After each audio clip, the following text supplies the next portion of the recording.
What is up, guys? It is Ultra Freak here today, and today we're going to talk about Ben 10 Ultimate Aliens, and we're going to talk about actually the ultimate form, that how it transforms these aliens, and we're going to throw in Saiyans and Kryptonians like I promised in the previous video. So, to catch up, for those who don't know, Ben 10 gets a new power in the Ben 10 series called Ben 10 Ultimate Alien. It's following up Ben 10 Alien Force. This is just a recap for those who don't know. And these ultimate alien forms, basically it takes one of Ben 10's aliens and it puts it in this stimulated war zone for 1 million years, and Ben 10 could transform into that basically evoluted alien. I don't even know if that's a word, evoluted, but basically the idea is that this alien evolves to war in this 1 million years, and they're obviously a lot more powerful than their regular form. It's basically like someone going away for training and coming back, basically, but the way they paint it's basically a war zone.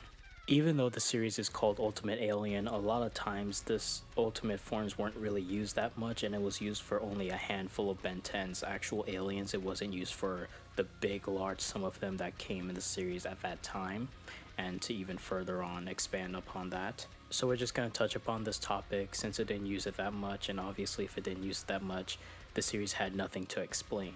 So we're just going to explain it right here on this episode. I guess episode, whatever. A lot of people don't really talk about this, and I just want to say that sometimes the ultimate alien thing doesn't really make sense to me, about how they're in a war zone for 1 million years and then Ben 10 actually transforms into that alien, and I'm going to explain to you why that is, why I feel that way. The number one thing is the 1 million years of this stimulation. Now let me explain.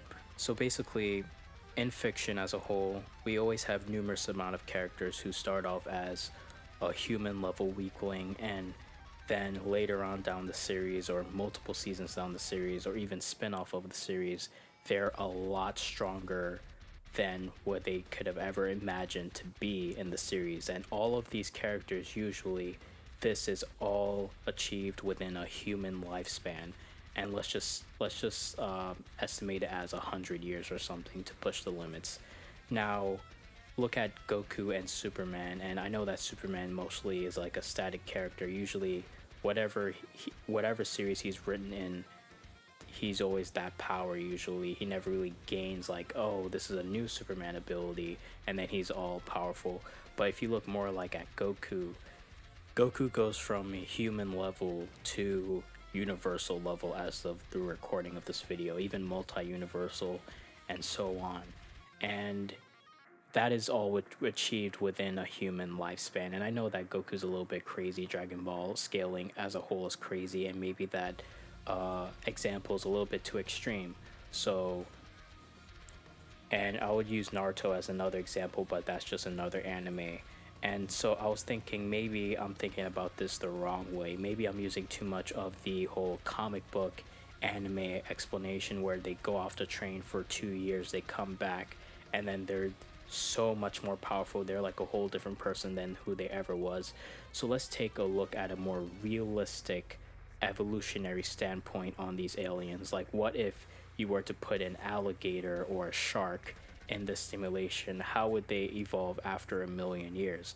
Obviously, they probably wouldn't be like Superman level or Goku level. Like a shark, like give like, I mean, to think that if you give shark 1 million years of evolution and then he could like blow up planets and stuff, that would be kind of ridiculous.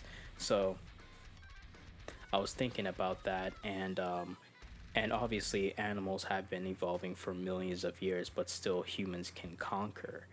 And the thing is, it's a lot different because animals are constantly being killed when they try to evolve to fight against what they're being killed off of. So let me explain that in clear words. So let's say you have a deer. A deer could fight off another animal and live, so it grows antlers, but it can't build a resistance against humans, because every time it comes across a human, it doesn't get to live another day. It just gets killed by that human, so it can't evolve to go against humans because there's nothing to spread that DNA of that evolution. So basically, like that's basically like a roadblock for animals evolution. But this like omnitrix or ultimatrix, you basically have this animal, there's no like death, there's no, they basically face everything and they get a chance to actually evolve past it. There isn't any other circumstances or other variables interfering with them evolving, like it's basically just a natural process. So if you have this animal that no matter what, under this stressful environment, they will conquer, they won't die, they probably would just evolve. And it's just the singular animal. It's not like generations have to evolve to get stronger. It's this singular animal who can constantly evolve over and over and over again in the Omnitrix. And to be honest, if you think about that, if you put an alligator or a shark in that situation, they'll probably be something like Doomsday. And I know I said that they probably won't be like Superman, but they might be something close to Doomsday. And at the top of my head, I don't think of any Ben 10 alien that can actually conquer Doomsday. So the thing is, 1 million years is a lot. It would have been better if the series just used 100 years, 50 years, or something. Maybe 50 years is a little bit too less.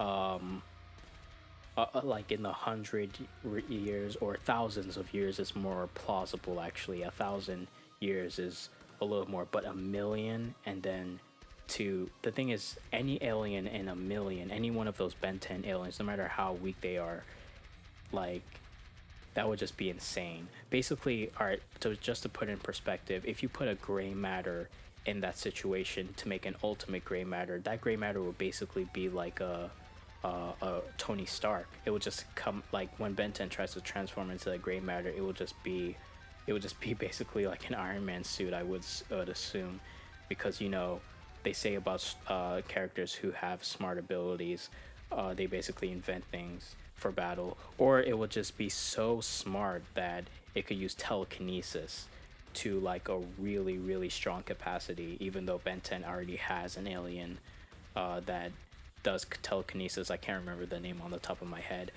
but that's basically what I want to say about this video. And to be honest, like, think about a Saiyan going through a million years of training, or a Kryptonian going through a million years of training. I mean, if Superman just soaks himself in the sun for like 2 or 3 minutes, everybody's just screwed because of the rage. Like, can you imagine a Kryptonian? More like, the thing is, to be honest, like, I don't even know how that would be scaled. If Ben 10 actually scanned a Saiyan, a regular Saiyan, or scanned a Kryptonian, went ultimate version of them, I don't even know how that would be scaled. And who knows? Another small thing I want to touch upon was how this actual simulation works. Like, is it a war zone that constantly gets harder for the alien to survive so they can continue to evolve? Or is it just a set limit? Or because there's a lot of like, how would you say, power gaps in between aliens, Ben 10 aliens. Like, you have I know I'm gonna say his name wrong, not Goop, but like, all right, for example, you have Cannonball, and then you have someone like Forearms. Well, you never know which one is stronger. It depends on context, but like, are those treated the same in the war zone? So the thing is, if the war zone constantly stays the same, eventually the alien would hit a plateau and just can't evolve anymore because there's no reason to. He's already strong enough. That's what happens in any um, evolutionary situation. Like, if you have a predatory animal, that animal doesn't evolutionize. That's not a real word, but it doesn't evolve even more because it doesn't have to. The prey now evolves to something and becomes the new predator, and the thing that was a predator is now the new prey, and then that new prey evolves, and that's how the cycle works. So this war zone would probably have to get constantly harder and harder so the aliens could transform throughout the whole million years. Or, going back to what I said, what if it's a set limit, and once that alien hits a plateau, they just stay at that plateau? That's why they're not as strong as someone training for a million years. They probably just evolve for like 100 or 1,000 years and just stay in the war zone because they conquered it. or it could go either way. I just wish that the series had an opportunity to go more into detail on how the situation worked, because the aliens could be a lot more stronger unless Ben 10 wasn't using them to the full potential. But like I said, any one of those aliens in a simulation for 1 million years would have been a lot stronger than the series actually pointed out to be. So anyway, thank you guys for watching, and I want to leave open the comments. I will also reply to comments, and I want your opinion on what do you think about this. Do you think that the aliens, they're in their right position for scaling, or is there something that I missed? Is there something that you agree with, or any other opinion that can give me a new perspective on this? And thank you guys so much. Don't forget to rate, comment, subscribe. If you do want more Ben 10 Ben 10 content, you can just let me know in the comments, and I'll sure be to deliver. And thank you guys very much. Thanks.